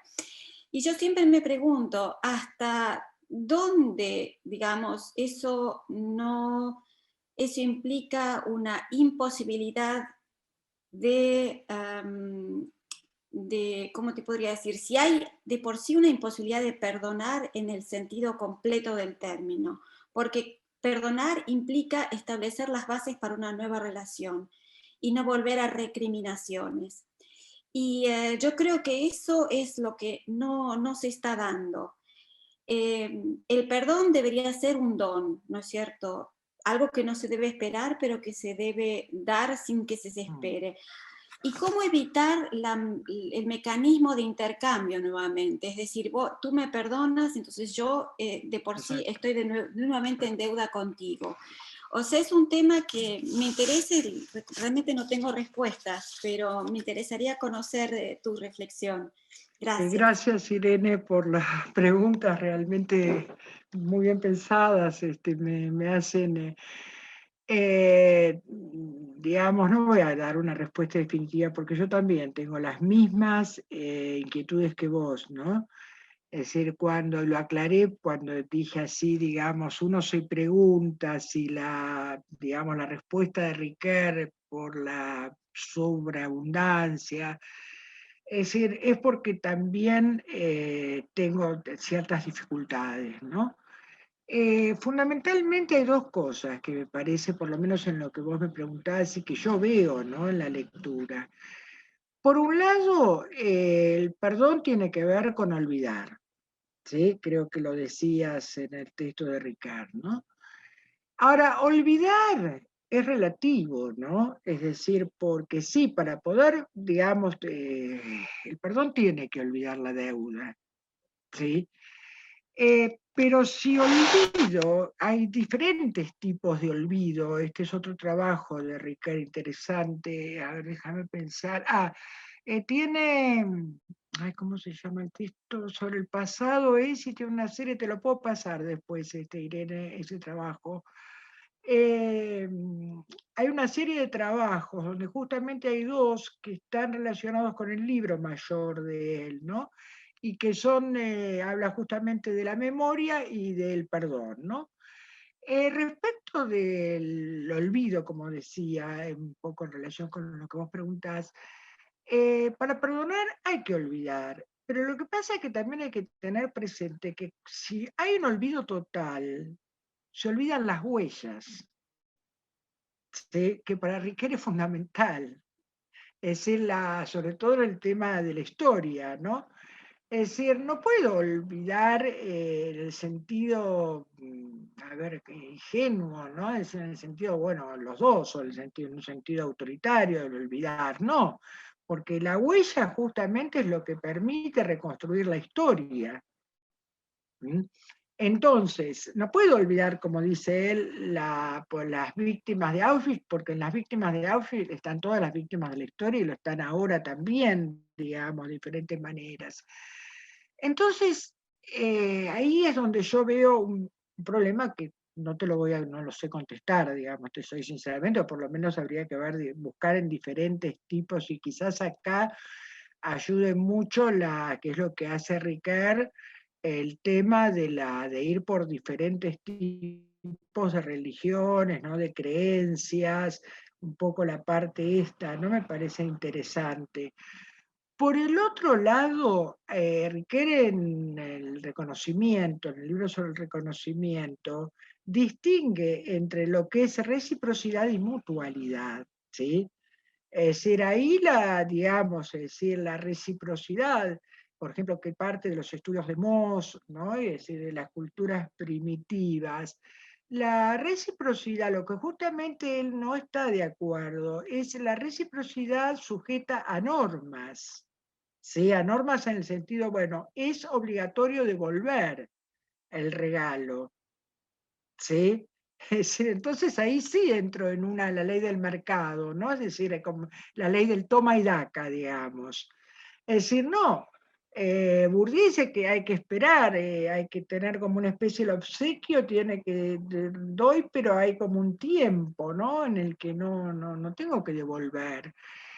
Entonces, claro, la mutualidad no es lo mismo que la reciprocidad. La mutualidad justamente es lo que él ve en el don, ¿sí? Donde no se tiene que dar justamente este toma y daca, sino, bueno, un tipo de reciprocidad que permita, no sé, un intercambio que no sea obligatorio ni sea regido por normas. Como, a ver, ahí entra también todo el tema de, bueno, que ya, ahora no me acuerdo por qué leí tantas, pero el estructuralismo, ¿no? Es decir, cuando habla de Lévi-Strauss. Claro, él está de acuerdo con Lévi-Strauss, pero lo que pasa es que ahí lo que no está de acuerdo es con el estructuralismo pensado cuando piensa la historia, por ejemplo. ¿Sí? El estructuralismo que se rige por códigos, pero que no considera lo humano, ¿no? Es decir, lo que aporta, vos lo sabés muy bien, lo que aporta la fenomenología, ¿no? Es decir, la vivencia, lo propio. Bueno, por ahí, digamos, sé que quedan muchas cosas, pero bueno, te voy a mandar algunos textos que seguramente después vamos a compartir. Gracias, Irene, por estar. No, gracias, tomé un montón de notas. Una alegría, Irene. Gracias a vos. Gracias. Acá veo que había otras preguntas. Antes de darle, claro, sí, antes de darle la palabra a Edwin, el comentario de Martín, sí, que dice tal vez pensar el perdón desde la dinámica de la institución. Pienso, Graciela, para hacer una nota, porque sé que Edwin va a preguntar algo, pero como era sobre el tema, yo de esto ignoro completamente, pero justamente la dinámica propia de la institución merleau-pontiana asume la posibilidad de que quede la huella y haya superación. Eso implicaría un no olvido total, digamos, y una superación de la situación donde está sedimentada, digamos, esa cuestión que fue perdonada, pero el perdón funcionaría como una institución que inaugura la posibilidad de una nueva historia también. Claro. Bueno, por eso justamente me asombró ese texto de Ricard sobre un texto corto, que en realidad, bueno, hay una traducción, claro, al castellano de Amor y Justicia, que hace Tomás Moratella, y que en realidad Amor y Justicia es un solo texto, ¿sí? En francés y en alemán. Pero después hay una traducción al castellano que me pasó justamente Maximiliano, donde hay varios textos que aparecen, y después, claro, te remite a la fuente. Justamente Francisco, que hoy no pudo estar, me mandó el texto en francés. Ahí justamente es donde Ricard destaca estos tres, yo esto lo había visto por otro lado, pero bueno, en ese texto, digamos, el marco ético, ¿no? Y las tres instancias del yo, del tú y de la institución. Esto ya aparece también en artículos muy antiguos, yo, tú y ello, por ejemplo. Pero ahí justamente es donde está el término, hace referencia directa, ¿no? Es decir, a la Stiftung, a la noción de Stiftung en sentido fenomenológico. Y no lo había pensado, Martín, pero sí, claro, es decir, en esta dialéctica que nosotros, bueno, trabajamos en diferentes, con respecto a Merleau-Ponty, pero claro, en lo instituido de alguna manera permanece la huella. Y esto es lo interesante, ¿no? Es decir, que justamente, bueno, yo esto lo había tratado respecto del acontecimiento, es decir, frente a aquellas teorías o, digamos, posiciones del acontecimiento de la cronología francesa que parten directamente de digamos, de una total absolutez de lo dado, del acontecimiento, ¿no? Y no, es decir, el acontecimiento se da en una historia, y hay la posibilidad también de dialogar con la historia, que viene por el lado de las huellas, ¿no? Del lado de lo instituido. Es decir, no, yo en eso voy a seguir, ahí sí que voy a discutir totalmente, es decir, fuerte, porque no creo que haya, como dice Merleau-Ponty, no partimos, o después Wallenfels lo retoma, no hay nada nuevo en la historia, absolutamente nuevo, ni hay una repetición en el sentido de un calco, ¿no? Es decir, hay justamente esta dialéctica instituyente, y ahí está como, sí, no lo había pensado, ¿no? Es decir, las huellas permanecen, si lo vemos desde ese punto de vista, y por lo tanto, digamos, existiría también la posibilidad del perdón, ¿no? Es decir, hay otro trabajo, estoy pensando en este momento, que es interesante, donde Riquet hace la distinción entre indulto y amnistía también, ¿no? Que son dos temas que tienen que ver justamente con el perdón, con el olvido, con la memoria. Sí, todos trabajos que, bueno, vamos a ir viendo después en el grupo, la discusión del proyecto. Sí. Edwin. Gracias, Martín. Buenas tardes, desde Colombia. Buenas casi noches, creo que en el otro continente. Un feliz día para todos los maestros. Hoy lo estamos celebrando aquí. Darle las gracias a la profesora Graciela por la magnífica exposición que ha hecho de la ética rickeriana. Yo tenía una duda con respecto a cómo ve la profesora Graciela la relación que hay entre la ética hermenéutica propuesta por Riquer en sí mismo como otro y la propuesta en lo justo 2. En sí mismo como otro, Riquer pues establece la ética como la intencionalidad de vida buena con y para otra en instituciones justas y le da una prioridad a la ética, a la intencionalidad sobre la moral. Sería la moral pues como las normas, el imperativo categórico y las instituciones. Entonces hay una prioridad en la intencionalidad, en el sí mismo. Es el sí mismo el que se hace ético. Pero entonces en lo justo 2, como que él piensa y luego como que no le dio la suficiente importancia a la moral, a la norma, al imperativo y a las instituciones. Entonces como que lo retoma y vuelve y les da fuerza. Como la moral, como ese núcleo fuerte desde el cual el sí mismo se puede hacer ético. Como usted decía ahorita, uno cuando nace en una sociedad, nace en un lugar, en una I, ¿cierto? En una I en el sentido heideggeriano. Entonces no se puede desconocer la tradición normativa y cultural que tiene esa sociedad. Entonces es como lo que Riquet restituye y reorganiza en su pensamiento. Entonces yo la pregunta concreta es: ¿usted cómo ve ese cambio entre el Riquet del sí mismo como otro y el Riquet de lo que expone? No cambia Riquet, sino lo que expone en lo justo 2. Y también tenía pues como otra más pequeñita que se me ocurre, es que desde Heidegger y con las condiciones ontológicas de la posibilidad de la ética, donde el Dasein es el ser al que le va el ser, donde tiene el poder ser y proyectarse, y donde el hacer, el ser es mío en cada caso. Lo que yo hago o no hago, porque me pareció muy interesante la visión que usted también le dio, que el sí mismo, Riquet, tiene la posibilidad de hacer, es un hombre capaz, pero también, y a través de la violencia puede verse limitado y destruido en su capacidad de acción. Pero Heidegger dice que la acción es siempre mía.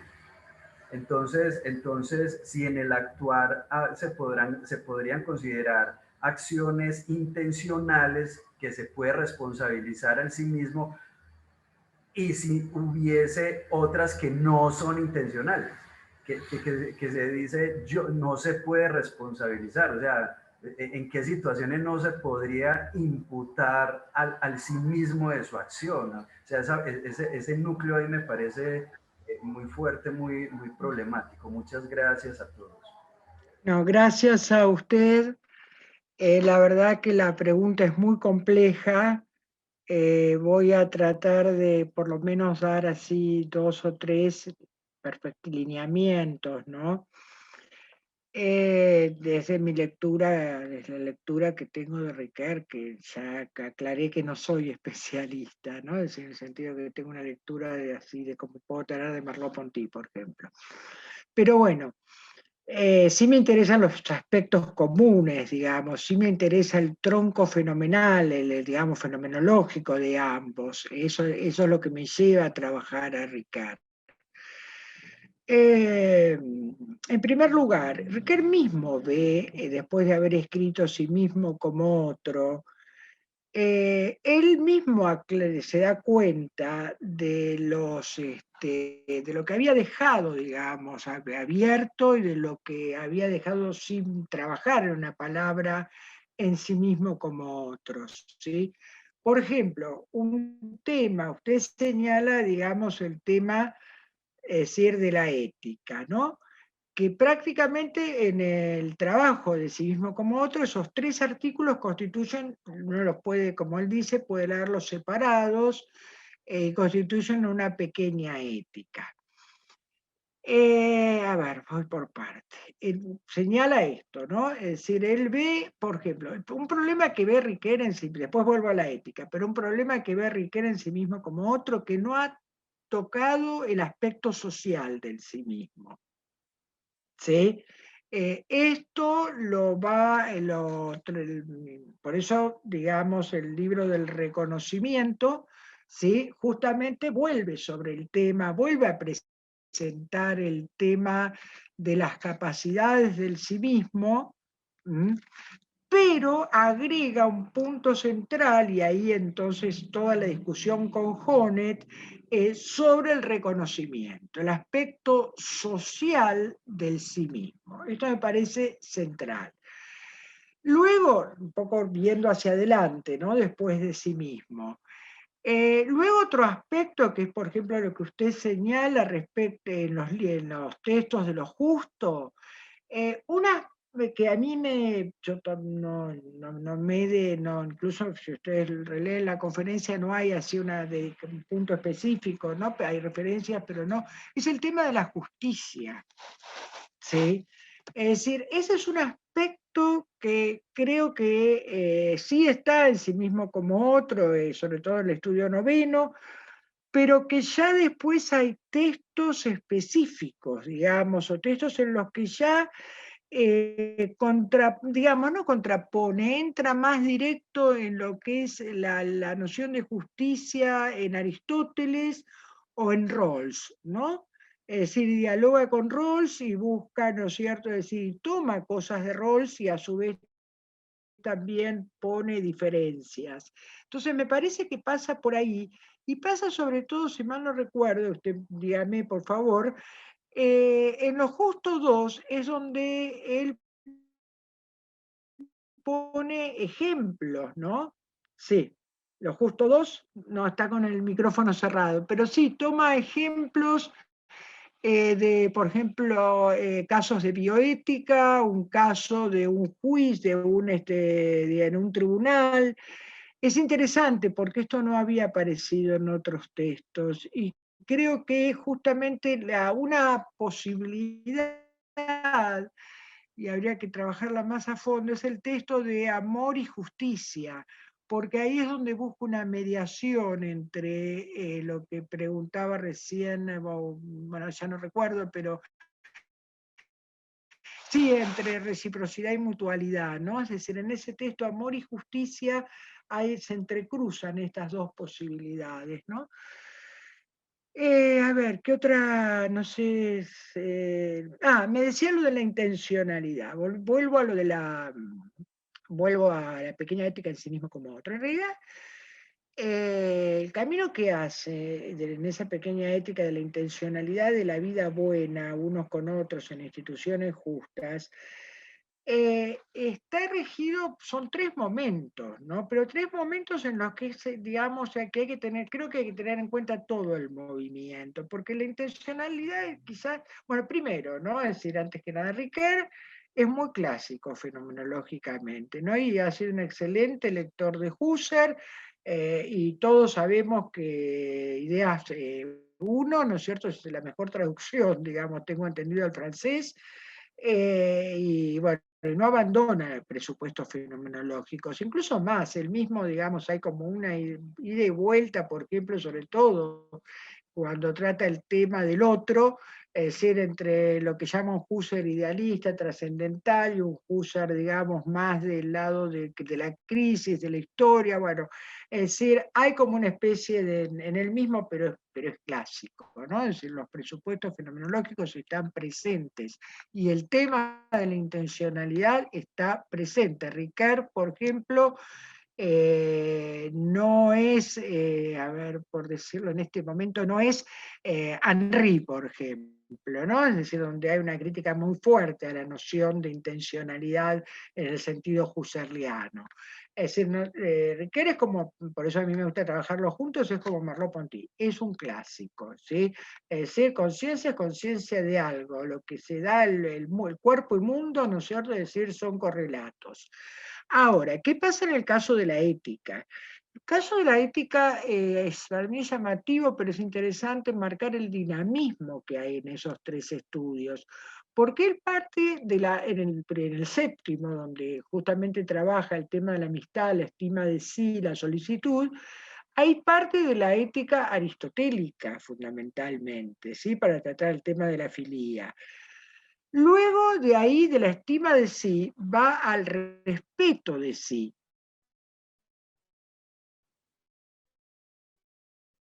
¿Sí? Y entonces, no, es decir, y ahí toma a Kant fundamentalmente.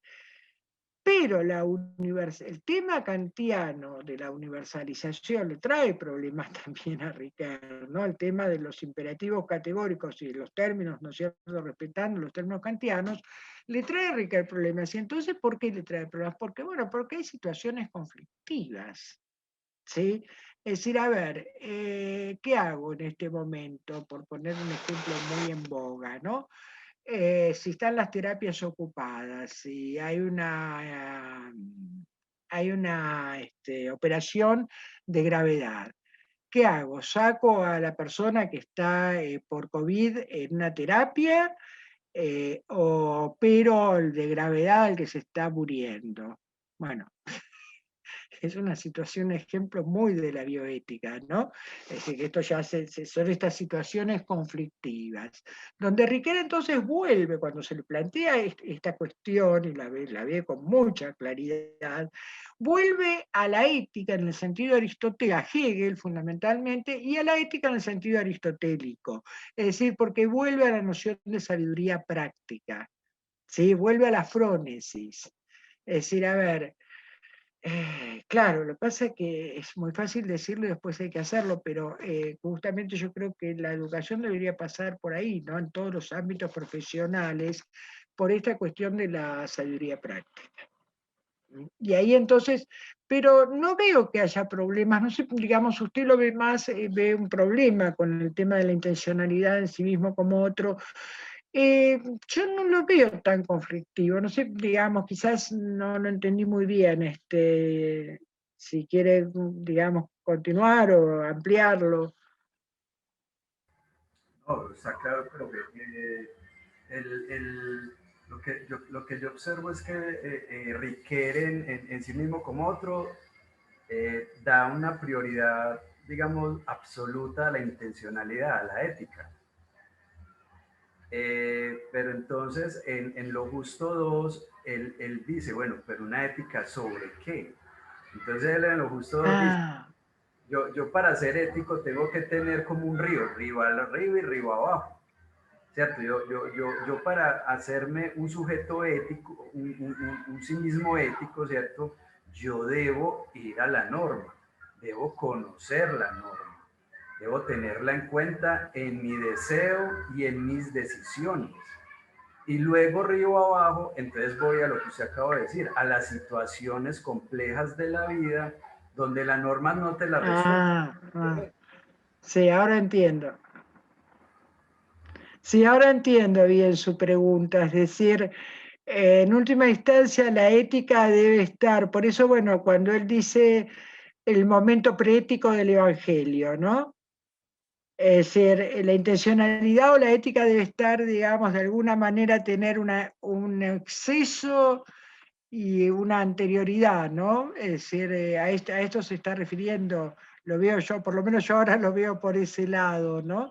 Es decir, como que, digamos, hay situaciones del orden prereflexivo que no son estrictamente, y hay situaciones que superan, digamos, como por ejemplo estas situaciones conflictivas, por defecto y por exceso, uno diría, ¿no? Así no sé, quizás por ese lado. Sí, usted tocó ahí un punto, pues, de lo teológico, que también asume Ricoeur, y él no lo toca en lo justo dos, pero usted lo trajo a colación, ¿cierto? Que cómo juega ahí digamos, esa formación, esa educación religiosa, Sí. también como preética, que también se instaura como unos preceptos que posibilitan luego al sí mismo tomar decisiones basadas en esos preceptos, en esa moralidad religiosa, digamos. Sí, sí.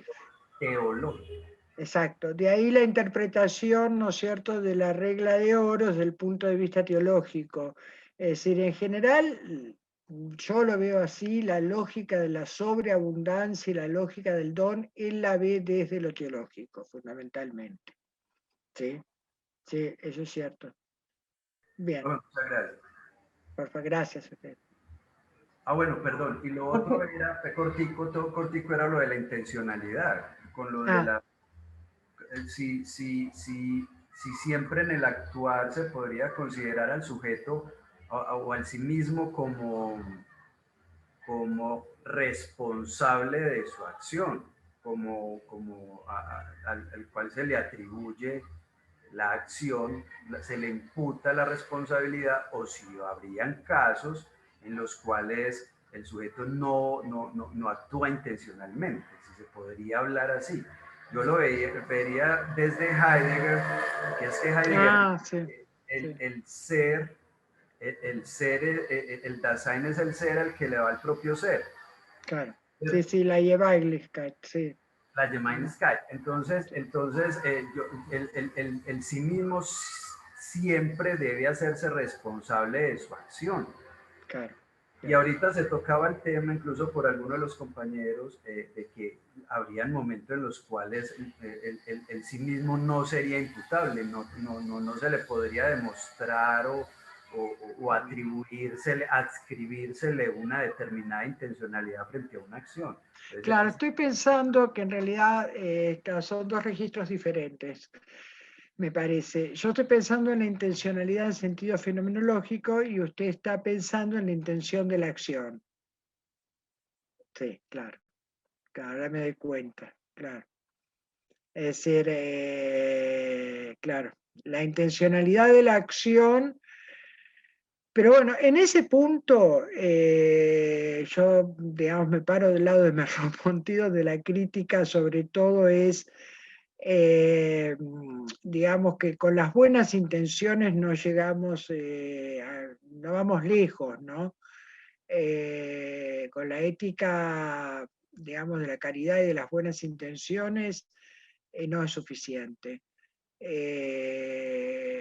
Sino que esas intenciones tienen que ser efectivizadas y realizadas en la práctica. Entonces ahí viene lo que quizás usted pregunta de las normas, de lo institucionalizado, porque claro, es decir, se vive en instituciones y las intenciones se realizan en instituciones, las acciones se realizan en instituciones, por eso, digamos, no basta y están sujetas a normas. Quizás es por ese lado que usted me está preguntando y ahora comprendo.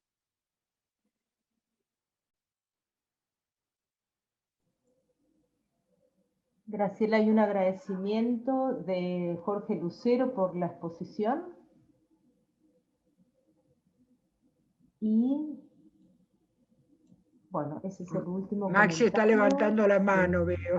Perdón, que me quedó en la pantalla. Dale, Maxi. Perdón, Maxi. Bueno, excelente exposición. Bueno, retomo un poco el tema que se habló anteriormente del perdón. Me parece que una cuestión que puede ser aclaradora es cuando sostiene en esta frase que aparece en su trabajo de que el perdón no pertenece al ámbito del derecho. En ese sentido no aparecería en el ámbito, sobre todo si bien justicia y amor, justicia y ágape se articulan en un momento dentro de la acción, son lógicas y lenguajes y discursos, ¿no? Diferenciados. Entonces cuestiones como olvido, perdón, formarían parte de el discurso que él va a decir, bueno, el himno del amor. Tiene su propio, la lógica del ágape se expresa en el himno, no en el discurso argumentativo, ¿no? Quizás a partir de esa diferenciación se pueden evitar equívocos que incluso se dan en los debates políticos contemporáneos, donde se entremezclan figuras de una lógica de la sobreabundancia en el ámbito de la justicia. Y estoy pensando en justamente un ejemplo que pone Ricoeur al fin del camino de los caminos del reconocimiento, cuando está hablando del ágape y lo diferencia de la justicia, si bien, repito, hay una articulación que se da en la acción, que es la del canciller alemán Brandt, cuando se arrodilla frente al monumento de Varsovia a las víctimas de la Shoah. Ahí hay un gesto de petición, de perdón, pero que al mismo tiempo no anula la lógica de la justicia, ¿no? No sé qué piensa con respecto a me parece que quizás al ver eso, que se trata incluso de dos tipos de discursos distintos con términos incluso distintos. Si colocamos perdón, olvido en el ámbito del ágape o del amor y no en el de la justicia. ¿No? Eso. Sí, Maxi, estoy totalmente de acuerdo con lo que decís, porque justamente, sí, el perdón es de otro orden, lo dice Ricoeur específicamente, ¿no? Es decir, es de otro orden que lo jurídico, o del plano del derecho. Y por eso mi intención, digamos, de no, a ver, si bien gran parte del material ha sido extraído y me ha sido realmente muy, muy aleccionador y me dio muchas ganas de continuar con la lectura. La mayoría son de los 3 textos de lo justo. Sin embargo, intencionalmente en este caso no entré en el tema de la justicia. No entré, porque creo que ahí, digamos, es decir, sí, está el trabajo, amor y justicia, que realmente, pero a mí tampoco me termina de convencer. Entonces hay, por eso toda esa discusión, creo que, no sé si está bien o no, yo es la opción y el recorte que tomé para hacer el trabajo. Digamos, no entrar justamente, pero creo que, porque bueno, claro, porque hay temas como estos, ¿no? Como la violación, el perdón, es decir, el sufrimiento, temas que sí, la justicia es la que en última instancia tiene que decidir, obviamente, no voy a tomar por mano propia, digamos, es decir, que es lo que justamente la venganza, ¿no? Y lo que sale de primera instancia, ¿no? Es decir, lo mato. Es decir, no, digamos, no es esa, digamos, la salida, obviamente, y Ricoeur lo tiene muy claro esto y lo ve a través de la justicia. Pero bueno, yo trato en este momento, después probablemente esto me va a obligar a hacer otro trabajo, ¿no? Es decir, para completar la cuestión. Pero sí, creo que hay cuestiones que no son del orden de lo jurídico, en eso estoy de acuerdo. Pero que tampoco se puede pasar por alto la justicia. Agrega Marlon, otro aspecto importante que se puede considerar es que el perdón en Ricoeur no puede ser institucionalizado. El perdón no es un resultado normal de la justicia, ni tampoco su presupuesto. Exacto, exactamente. Sí, estoy de acuerdo, eso lo dice Ricoeur, exacto. Sí.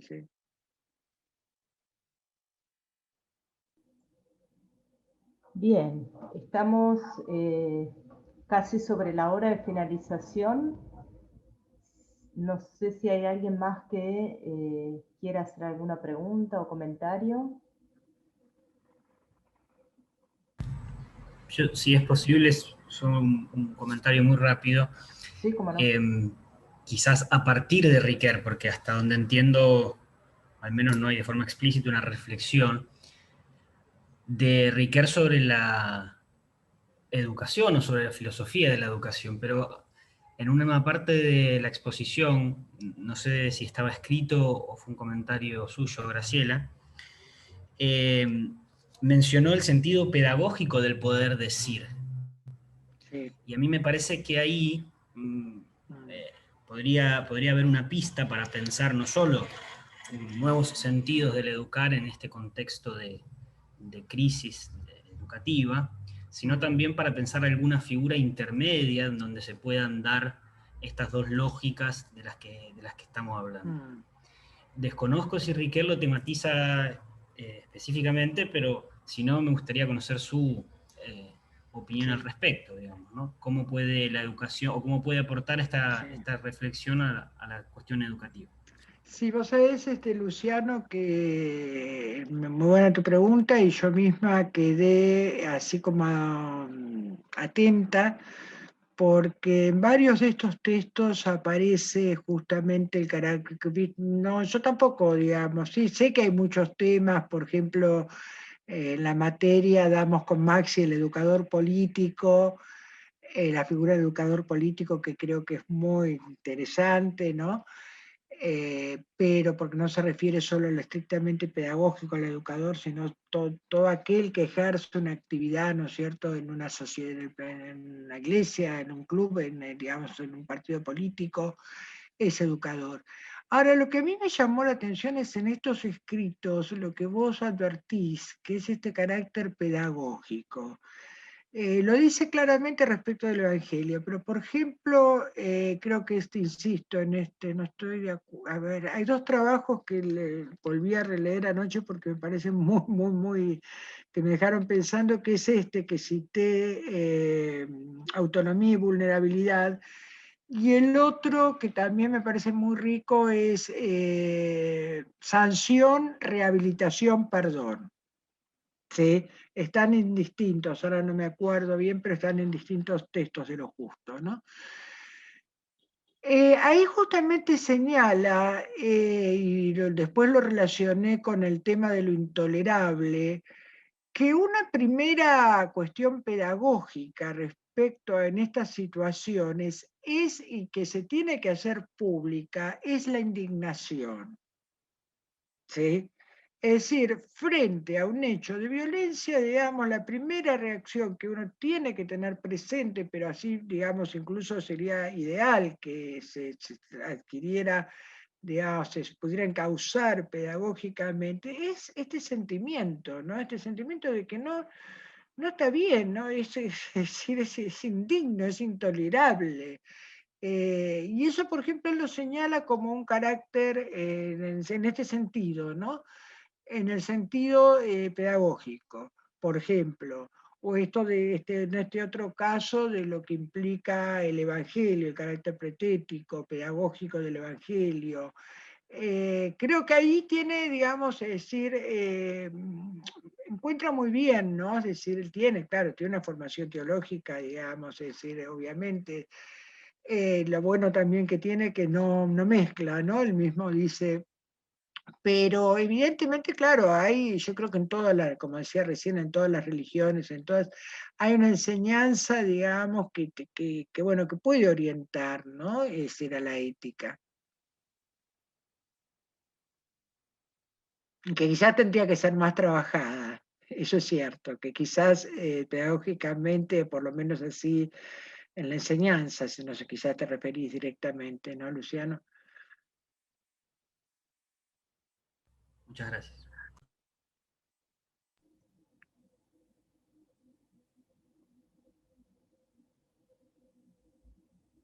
Bueno. Graciela, entonces queremos agradecerte otra vez la exposición y agradecer a todos los que participaron también con sus comentarios, preguntas, que de eso se trata, ¿no? De seguir entablando el diálogo para cada uno después volver y cada una a su escritorio y tener que repensar, reescribir y seguir. Bueno, nuevamente agradezco al centro por la invitación y agradezco a todos los que estuvieron presentes. que realmente fueron muy buenas las preguntas, así que en la grabación va a quedar también esta parte del diálogo, ¿no? Sí, Ah, queda perfecto. todo completo. Está completo. Bueno, Sí, bárbaro. Muy sí. bien, Y muy ya buena la idea. sí, en un par de días ya pueden volver a escucharla entrando al canal. Bueno, perfecto. Bueno, muchas gracias a todos. Buenas Gracias, tardes. buen fin de semana. Gracias, Y Igualmente. muchísimas gracias a todos. Muchas gracias, buen fin de semana. Gracias, Irene, cariños. Hasta pronto, cariños a todos allí también. Bueno, Gracias.